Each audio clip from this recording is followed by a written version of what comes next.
कि 20 लाख रुपए में बंदा बाहर पहुंच जाता था। मेरे खुद के फ्रेंड्स जो हैं वो 2 साल पहले की बात है, ये नहीं कि मैं 10 साल पहले की बात कर रहा हूँ, 5 साल पहले की, 2 साल पहले की बात है। लैंडलॉर्ड यहाँ पे बहुत वो होते हैं, नहीं करते कि भाई टाइम ज़्यादा हो गया, पूरे एक ही काम चलता है यहाँ पे कि एक को पेमेंट दी, एक को ही दो। बट अब क्या हुआ है, अब जो है वो यूरो का जो प्राइस है यहाँ से यहाँ चला गया।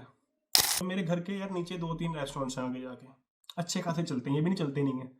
मैं उनसे पूछ नहीं सकता कि भाई मेरे को जॉब दिला दो, जॉब दे दो। उनसे पूछ नहीं सकता because I don't know German language, मुझे इतनी अभी अच्छी जर्मन लैंग्वेज नहीं आता, मैं बेसिक आता है। Hey everyone, this is Sumit Verma and welcome back to my YouTube channel. तो कैसे हैं आप सभी लोग? I hope you are doing well. So आज की इस वीडियो में मैं आपको बताऊंगा कि क्या 2026 में जर्मनी आना एक बेटर ऑप्शन है कि नहीं है, कि अगर इन्वेस्ट करना है तो यहाँ पे आके स्टडी करना अच्छा है कि रादर देन अधिक other countries like Canada, Australia और UK. So first of all it's being a while को मैंने अपनी जो कोई वीडियो अपलोड नहीं की है यूट्यूब पे, बिकॉज जो लास्ट के जो विंटर्स के मंथ से तो काफ़ी हार्ड थे जर्मनी में, और नहीं मन करता था बाहर जाने का क्योंकि स्नो काफ़ी थी, टेम्परेचर काफ़ी माइनस में जा रहा था। तो मैं सिर्फ अपने जो ज़रूरी कामों के लिए, जॉब के लिए या फिर अपनी जो ग्रोसरीज एंड ऑल इन सब के लिए ही बाहर निकलता था। सो अब जो है वेदर बहुत अच्छा हो चुका है और आगे रेगुलर वीडियोस आएंगे, मैं बाहर का भी दिखाऊंगा सिनेरियो की जर्मनी में लोग कहते हैं कि भाई बहुत अच्छी यहाँ पे होते हैं, जो समर्स हैं घूमने लायक होते हैं। So back to the topic, क्या इस टाइम पे जर्मनी में आना एक अच्छा ऑप्शन है कि नहीं है? भाई इन माय ओपिनियन इस टाइम पे जर्मनी में आना अच्छा ऑप्शन नहीं है, क्योंकि जर्मनी जो है अब बहुत ही ज़्यादा एक्सपेंसिव हो चुका है for those who comes to the private university. क्यों मैं ये कह रहा हूँ, ये बात शुरू होती है स्टेप बाय स्टेप। 2 साल पहले, जब 2 साल पहले लोग बाहर जाने की बात करते थे ना, तो उस टाइम पे जो बजट चलता था ना, कनाडा भी और बाकी जितनी भी कंट्री थी यूरोप में भी, तो बजट चलता था नियरली अराउंड 20 lakhs, कि 20 लाख रुपए में बंदा बाहर पहुंच जाता था। मेरे खुद के फ्रेंड्स जो हैं वो 2 साल पहले की बात है, ये नहीं कि मैं 10 साल पहले की बात कर रहा हूँ, 5 साल पहले की, 2 साल पहले की बात है। इन द 2024 वो बंदे जो हैं कनाडा पहुंच चुके थे, सब कुछ अपना पे आउट करके 18 लाख उनका टोटल लगा था। ठीक है, अगर यूके जाते थे, यूके में 15 लाख में हो जाता था, कम में भी हो जाता था क्योंकि यूके के अंदर ब्लॉक काउंट कोई सिस्टम नहीं था।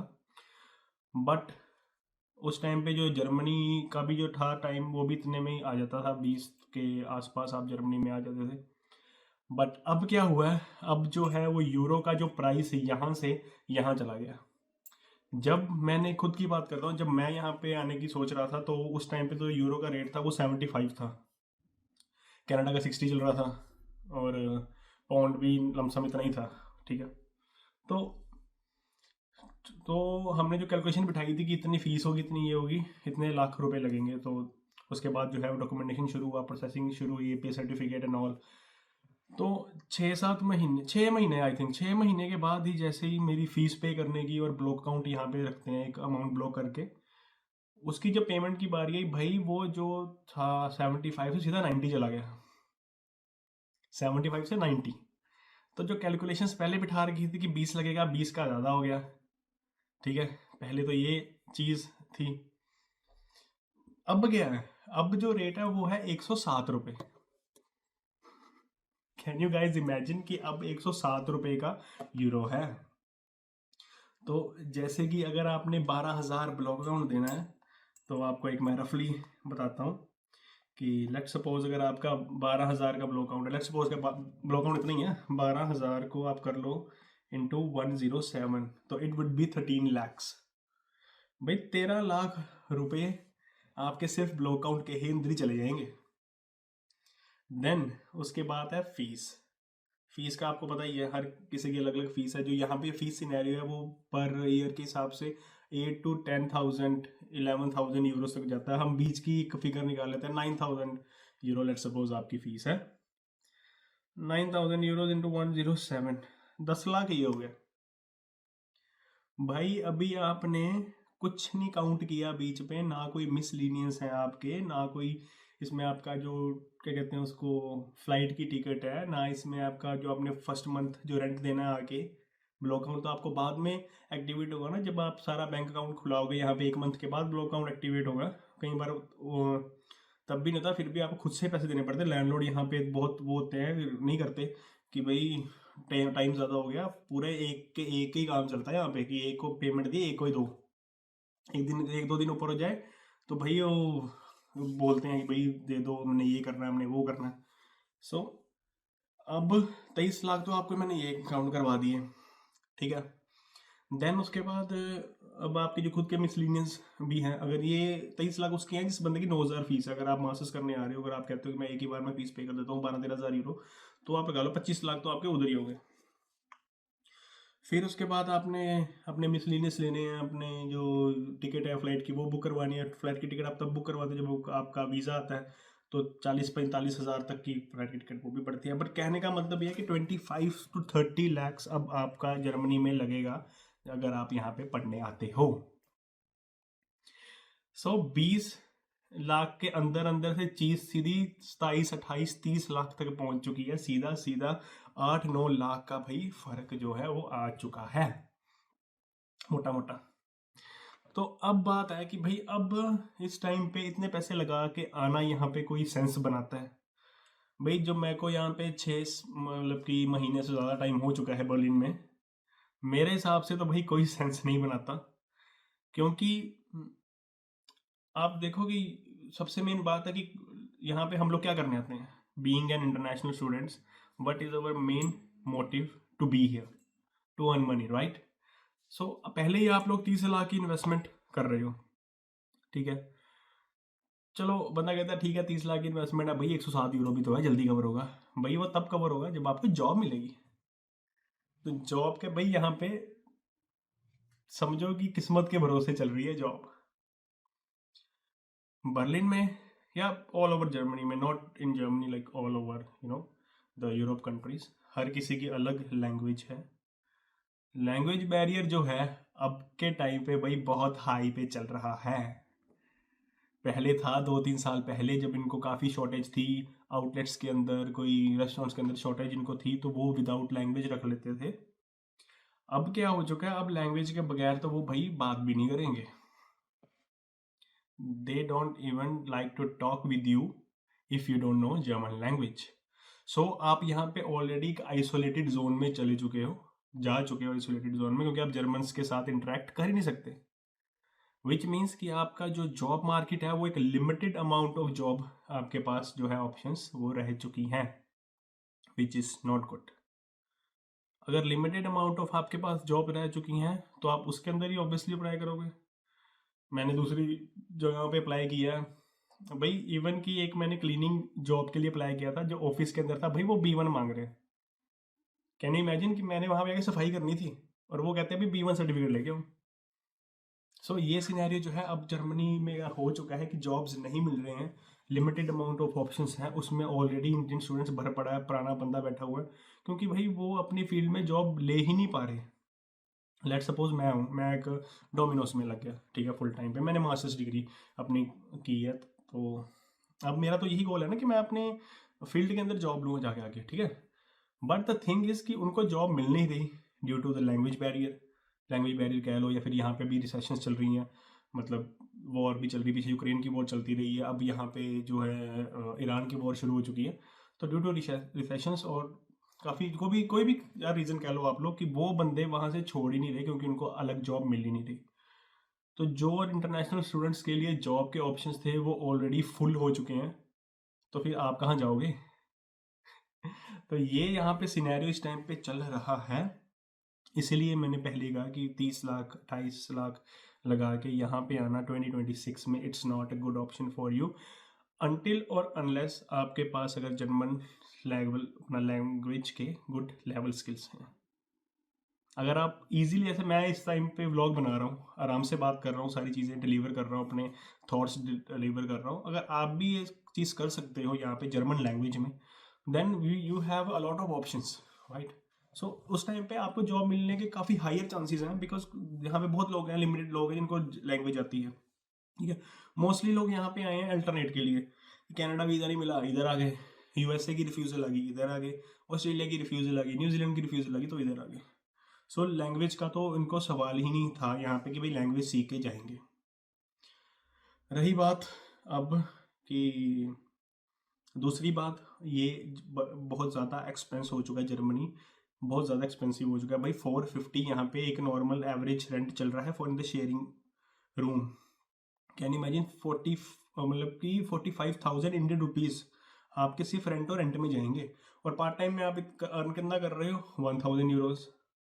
1,000 यूरोज़ में आपका आधा तो रेंट चला गया। देन उसके बाद आपकी 150 ग्रोसरी 600 तो यहीं चले गए।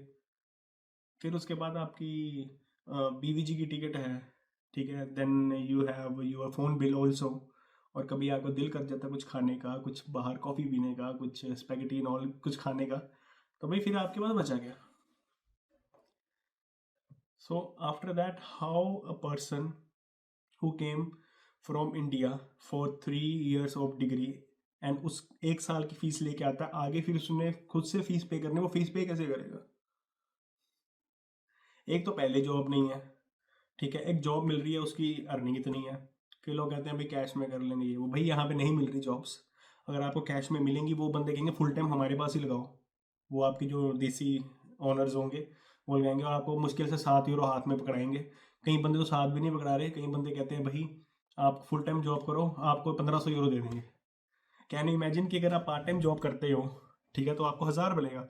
वो बंदा कह रहा है फुल टाइम जॉब करो और 1,500 ले जाओ। तो ये सिनेरियो यहाँ पे चल रहा है, इसलिए मैंने कहा कि वर्थ इट नहीं है यहाँ पे आना, क्योंकि महंगाई बढ़ चुकी है। यहाँ पे अर्निंग्स उतनी नहीं है, अर्निंग्स अगर हैं भी हैं तो जॉब्स नहीं है। तो इतने पैसे लगा के आप फंस जाओगे, लिटरली फंस जाओगे। हाँ, अगर आपके पास है कि भी पीछे पैसा 20-30 लाख का जुआ खेलना, तो फिर तो कोई चक्कर नहीं है। लेकिन अगर आपको है कि आप लोन लेके आ रहे हो या फिर किसी से पकड़ के आ रहे हो कुछ, या आपकी एक यही आपके पास इन्वेस्टमेंट है, इसके बाद आपका कुछ नहीं हो सकता, तो भाई एक बार सोच लो जर्मनी आने से पहले, जर्मनी का किसी भी यूरोप कंट्री में आने से पहले, क्योंकि लैंग्वेज बैरियर बहुत ज़्यादा है यहाँ पे। तो ऑप्शंस आपके पास क्या है यहाँ पे? एक ऑप्शन है आपके पास वेयर हाउस की जॉब कर लो। वो भी सीजनल जॉब्स होती हैं, वो आपको विंटर्स में ही मिलती हैं, वो भी 6 महीने का कॉन्ट्रैक्ट, क्योंकि उनको पता है कि 6 महीने जो है यहाँ पे लोगों के क्रिसमस है एंड ऑल, तो वो ऑर्डर्स करवाएंगे, उसके बाद जो है काम ठप्प हो जाएगा, लोग खुद ही बाहर निकल जाएंगे घूमने फिरने, तो वो 6 महीने का कॉन्ट्रैक्ट देते हैं आपको, ठीक है। फिर कौन सी जॉब्स हैं? Delivery jobs, food delivery jobs, Flink में, बोल्ट, ऊबर में। वो यहाँ पे जो है फ्लिंक में तो हायरिंग होती है विंटर्स में, क्योंकि विंटर्स में तो बहुत बहुत हार्श होती है, बाहर बहुत स्नो पड़ती है, लोग गिरते हैं, स्लिप होते हैं। मैं खुद फ्लिंक में कर रहा था और मैंने खुद वो छोड़ी, क्योंकि गिरना वहाँ पे एक यूज नॉर्मल काम है, कि हम लोगों को नहीं पता कि कैसे how to ride a bicycle in snow, right. फिर उसके बाद आते हैं उबर और वोल्ट में। उबर और वोल्ट का ये सिस्टम है कि डायरेक्ट हायरिंग नहीं करता, उन्होंने पार्टनर्स रखे हुए हैं, फ्लीट मैनेजर जिनको हम बोलते हैं। उनको फिर आप किसी से मैसेज लोगे, किसी से फ़ोन लोगे कि भाई उसको मैसेज करते रहोगे, भाई मुझे अपने फ्लीट में ऐड कर ले, ये कर ले, वो कर ले। तो अगर वो कर गया ठीक है। अब ये भी नहीं पता वो फ्लीट कब तक चलती है, हो सके 2 साल में ना बंद हो सके 2 महीने में बंद हो। तो ये सारी प्रॉब्लम्स जो है इंटरनेशनल स्टूडेंट फेस कर रहे हैं। मुझे खुद 5 महीने बाद जॉब मिली है, वो भी इसी में, इन्हीं चीज़ों में जो सभी के ऑप्शंस हैं। अब किस्मत आ गई, किस्मत में आ गई, मिल गई। तो अगर ना मिलती तो it would be very difficult to be है। तो या तो फिर मेरे को रेस्टोरेंट, इंडियन रेस्टोरेंट्स में 7 यूरो में काम करना पड़ा था। तो ये सारी प्रॉब्लम्स हैं जो अभी इंटरनेशनल स्टूडेंट्स फेस कर रहे हैं और आगे भी करेंगे, क्योंकि जो आगे का जो सिनेरियो, आगे जो जैसे वॉर्स चल रही हैं, तो उससे मुझे नहीं लगता कि ये चीज़ इतनी जल्दी ख़त्म होगी, ओवरकम होगी, क्योंकि अभी चीज़ें बढ़ रही हैं। जो रिसेशन है, जो इन्फ्लेशन है, वो बढ़ रही है। तो अब मैं क्या कहता हूँ कि भाई इतने पैसे लगा के यहाँ पे आना वर्थ इट नहीं है as compare to other countries. आप ऑस्ट्रेलिया चले जाओ, यूके चले जाओ, कनाडा चले जाओ एक बार को, क्योंकि वहाँ पे आपका सबसे मेन बैरियर है लैंग्वेज, वो होगा ही नहीं। अगर लैंग्वेज बैरियर नहीं है तो you have a very good options कि आप किसी लोकल बंदे के पास जाके जॉब पूछ सकते हो। मेरे घर के यार नीचे 2-3 रेस्टोरेंट्स हैं आगे जाके, अच्छे खासे चलते हैं, ये भी नहीं चलते नहीं है। मैं उनसे पूछ नहीं सकता कि भाई मेरे को जॉब दिला दो, जॉब दे दो। उनसे पूछ नहीं सकता, because I don't know German language. मुझे इतनी अभी अच्छी जर्मन लैंग्वेज नहीं आती, हमें बेसिक आता है, तो बेसिक से तो काम चलेगा ही नहीं, ठीक है। तो ये सारी चीज़ है। पहली, जॉब नहीं मिल रही। दूसरी, यहाँ पे महंगाई बहुत बढ़ चुकी है, रेंट बहुत बढ़ चुका है। तो और तीसरी जो चीज़ है, आई थिंक कि यहाँ पे जो है एक सबसे कॉमन जॉब होती है कि भाई आप ड्राइविंग लाइसेंस आपका बन जाए तो आप डिलीवरी कर सकते हो, डिलीवरी की जॉब करते हो, टैक्सी चला सकते हो। भाई यहाँ पे वो भी ऑप्शन एक एक्सपेंसिव ऑप्शन है, क्योंकि ड्राइविंग का यहाँ पे सिस्टम है कि ड्राइविंग की आपको पेड क्लासेस लेनी पड़ती हैं, और यहाँ पे एवरेज जो है ड्राइविंग लाइसेंस का जो खर्चा आता है वो आता है 3000 से 4000 Euros. Yes, you guys heard right, 3000 से 4000 यूरो तक का आपका यहाँ पे ड्राइविंग लाइसेंस का आता है खर्चा। तो भाई 3 से 4000 यूरो मतलब कि इंडिया के 3 से 4 लाख रुपए। तो एक जो ऑप्शन होती है, लोग गाना सुनते थे ना, छल्ला टैक्सी चलाਉਂਦਾ ਤੇ ਮੋਟੇ ਡਾਲਰ ਕਮਾਉਂਦਾ, ਤੇ छल्ला थे आके टैक्सी भी नहीं चला सकता। छल्ले को पहले यहाँ पे आके टैक्सी के लिए 3-4 लाख रुपए खर्चना पड़ेगा ड्राइविंग लाइसेंस के लिए, देन छल्ला गाड़ी चला पाएगा। तो इसीलिए मैं यही सजेस्ट करता हूँ आप सभी को कि अगर आपका बाहर जाने का प्लान है तो जर्मनी में अगर आप आ रहे हो तो लैंग्वेज प्रॉपर सीख के आओ। ये नहीं कि थोड़ी बहुत सीख ली, जैसे मेरे को भी आती है, नॉर्मल लोगों को आती है कि आई एम सुमित ये वो वगैरह, ये नहीं। प्रॉपर कन्वर्सेशन लाइक कि अगर आप किसी जर्मन से बात कर रहे हो, आप उसको समझा पाओ, उसकी समझ पाओ, तभी आप यहाँ पे आओ। नहीं तो आप आओगे तो फिर किस्मत के भरोसे, ऐसे लोग कहते हैं जो होगा देखी जाएगी, तो उस भरोसे में आ जाओ, उसमें कोई वो नहीं है। तो क्योंकि it's a very big decision, क्योंकि पहले लगते थे 18-20 लाख लगते थे, ठीक है, अब लगता है 30 लाख के नियर अबाउट, कम से कम 10 लाख का फ़र्क आ चुका है। तो 10 लाख का फ़र्क बहुत ही ज़्यादा फ़र्क है इंडिया में, ये नहीं है कि बहुत ही माइनर सा फ़र्क है। सो आज की इस वीडियो में इतना ही। एक डिस्क्लेमर था उन लोगों के लिए, उनको अवेयर करने के लिए, जो बंदे 2026 के इंटेक्स में आने की कोशिश कर रहे हैं और जो आना चाहते हैं, कि वो पहले से मेंटली प्रिपेयर होके हैं कि यहाँ पे क्या चल रहा है, ठीक है। अगर किसी ने कह दिया आपको, किसी फ्रेंड ने, भाई आ जा काम है ये है वो, भाई उनकी बातों में मत आओ। यहाँ पे जब आओगे फिर वो कह देंगे हायरिंग नहीं हो रही, हायरिंग होगी बता दूंगा, अपने फील्ड में ऐड करवा दूंगा, ये हो गया वो हो गया। वो पार्ट टाइम में नहीं रख रहे, वो कहते हैं मुझे फुल टाइम वाला बंदा चाहिए। तो भाई फुल टाइम वाला बंदा चाहिए, तब तक क्या करोगे, ब्लॉक उड़ा दोगे उसके बाद। सो ये सारी चीज़ें माइंड सेट अपना बिठा के आना, यहाँ पे दिक्कत आएगी। जॉब अगर मिलेगी भी तो 3-4 महीने आपको लग जाएंगे, क्योंकि 1 महीना तो आपको आपके डॉक्यूमेंटेशन पूरा करने में लग जाएंगे। जो आपके यहाँ पे एनमेल्डूंग है, आपका ब्लो अकाउंट एक्टिवेट होना है, आपका ये हेल्थ इंश्योरेंस एक्टिवेट होनी है, आपको बीवीजी की टिकट ये वो वगैरह, मेडिकेशन सर्टिफिकेट लेना यूनिवर्सिटी जाके, तो 1 महीना तो आपका वैसे उड़ जाएगा। सो आज की इस वीडियो में इतना ही। I hope you like it. Next video हम बताऊंगा आपको आउटडोर का, जो यहाँ पे ग्रीनरी जो होनी शुरू हो चुकी है, उन सब चीज़ों के बारे में बताऊंगा। अगर आपको कोई डेडिकेटेड वीडियो चाहिए तो आप मेरे को कमेंट सेक्शन में बता सकते हैं, मैं उसके लिए एक पूरी वीडियो बना दूंगा। सो मिलते हैं नेक्स्ट वीडियो में, तब तक के लिए स्टे ट्यून्ड।